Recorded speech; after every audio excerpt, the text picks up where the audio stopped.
The war in the Middle East continues to rage with no signs of de-escalation. Iran has been pounded with airstrikes by the US.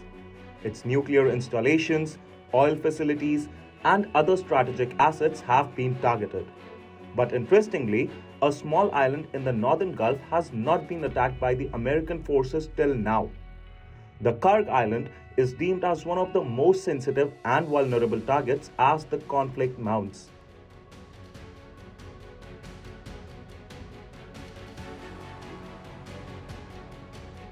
Situated around 25 kilometers off Iran's coast, Kharg Island is Iran's main crude oil export terminal. It has been handling the most number of its oil shipments since 1960s. Even though Iran has been hit by airstrikes, the island's facilities are apparently functioning.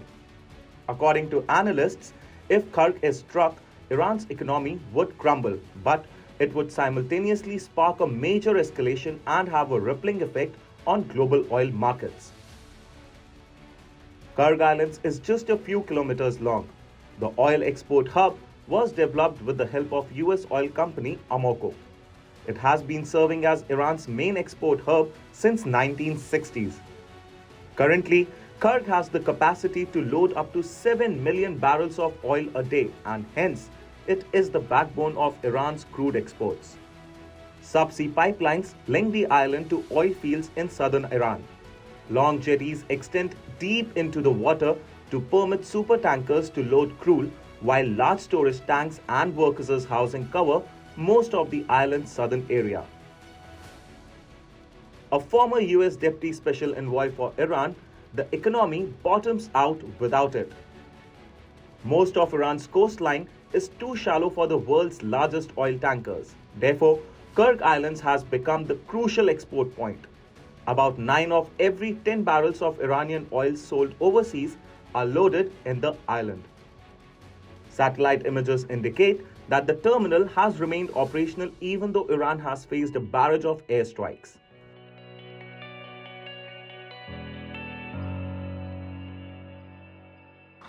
As US strikes Iranian military facilities and fuel depot, Kharg Island remains untouched. Iran carried out loading of crude oil at its Kharg Island export terminal 2 days after the US and Israel launched airstrikes on the country. According to experts, the US and Israel are aware that striking Kharg Island could be the tipping point and Iran could mount retaliatory attacks against the oil infrastructure of Gulf states. Neveu was quoted as saying that the US and Israel are aware that if you hit the Kharg Island, the Iran is really targeting the oil infrastructure of the Gulf states. He further argued that even if Iran's regime was changed, hitting Kharg would cripple any future government by eliminating the backbone of country's oil economy. Analysts add that another factor behind Kharg Island being left untouched is the repercussions such as attack could have on the global oil markets. An escalation could trigger oil prices to rise steeply and cause disruptions in the global energy supply chains. Therefore, the Kharg Island is a red line for the US.